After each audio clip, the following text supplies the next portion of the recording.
Slop stories, slop stories.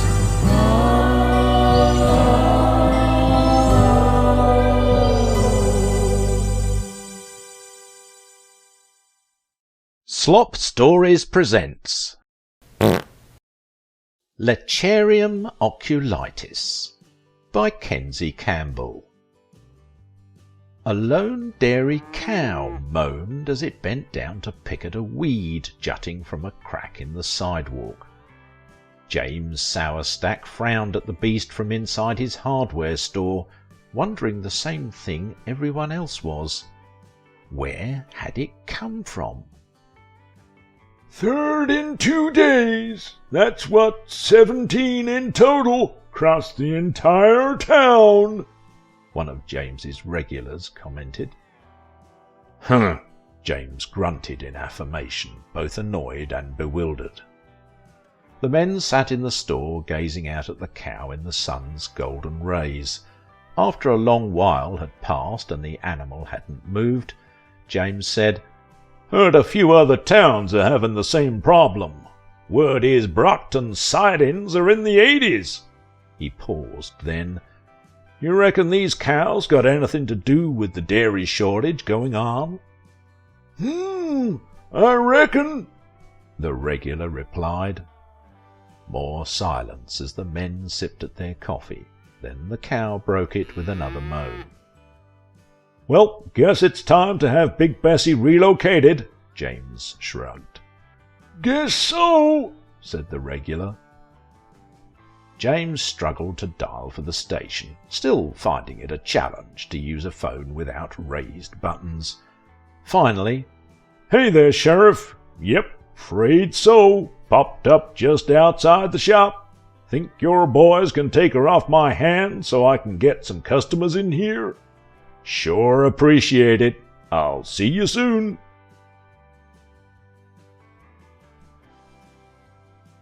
the light from the refrigerator illuminated an otherwise dark kitchen as Charlie searched aimlessly for a midnight snack. "I'm telling you, Char, people weren't designed to drink milk this close to bedtime," Charlie's girlfriend Sonia warned.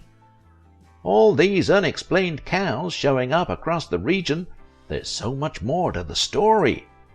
Being a journalist for a small-scale media outlet wasn't the most lucrative job, but the undisclosed intel certainly made up for it.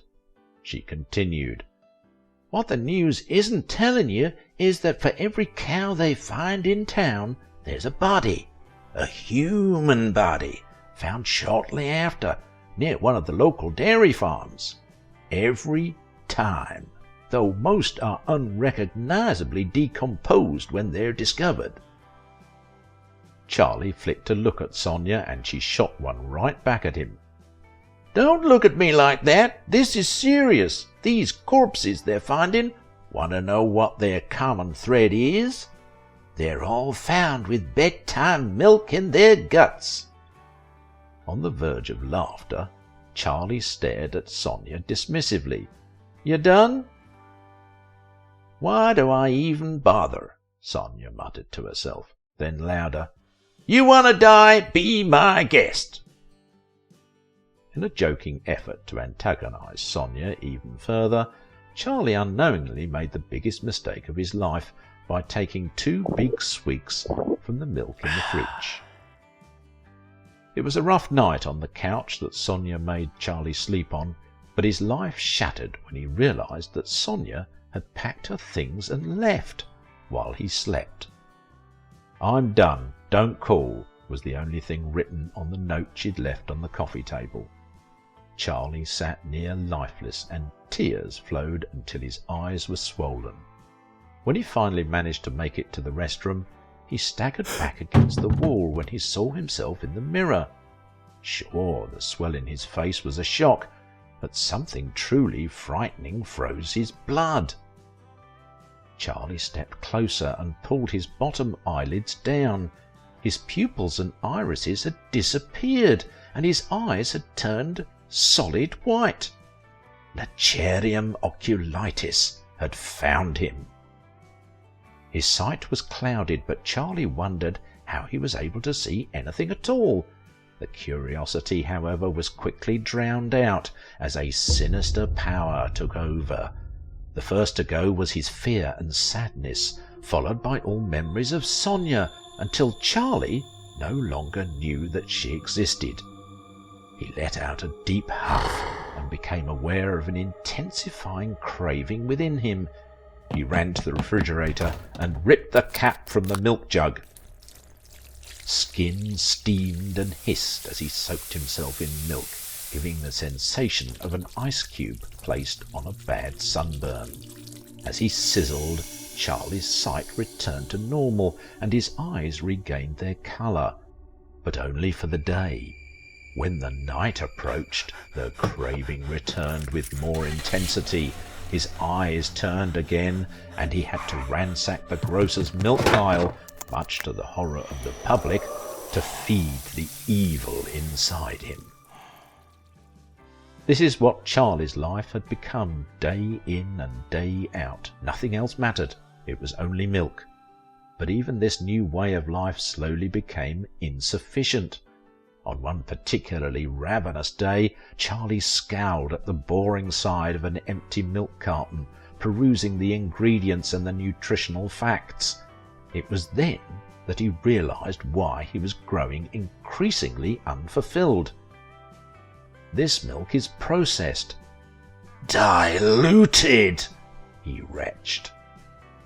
The milk carton bounced along the floor and Charlie began pacing, his eyes dancing wildly in thought. If he planned to keep this up, which of course he did as if he had a choice, then he'd need something else. Something new. Something pure. He grinned evilly as he fixed his gaze in the direction of the nearest dairy farm. The nightly feed was both adequate and euphoric. After milking a cow under the stars and drinking it up, or sloshing around in it, or whatever else the oculitis commanded, Charlie would haul the cow to a faraway place, completely unaware that a cow can be milked more than once. After dropping it off, he'd leave it to be reported by the news and picked up by the authorities, and, undoubtedly, put out to pasture. Eventually, Charlie had raided so many dairy farms that the entire western half of the United States went milk dry, and people had to eat their cereal with water, though vinegar became a big hit for reasons unexplained.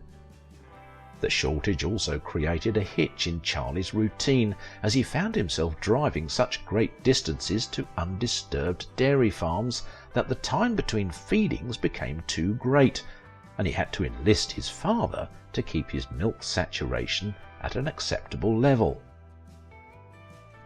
"I still don't see why I need to—" "Just do it, Dad, and hurry up!"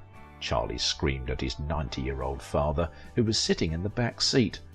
Veins bulged from both of their necks, one from rage, the other from old age.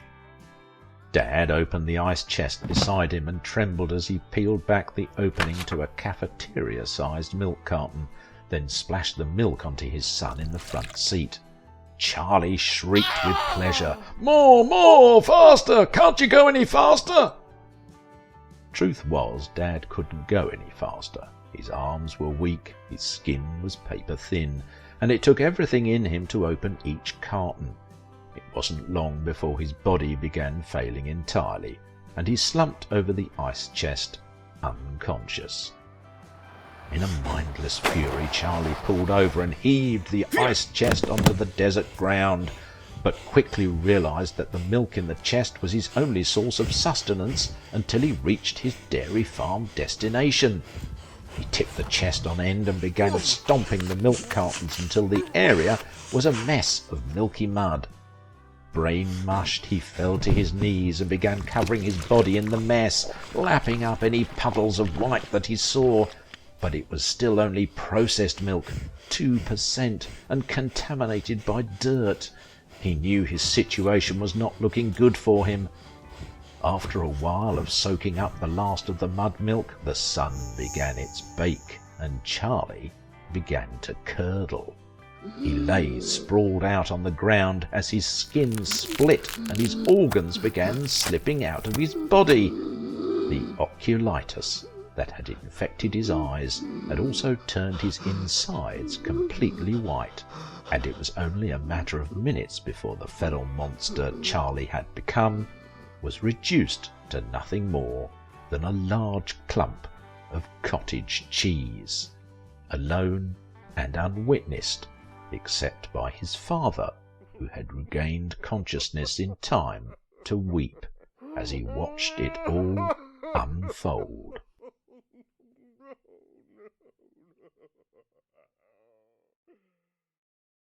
Thank you for listening.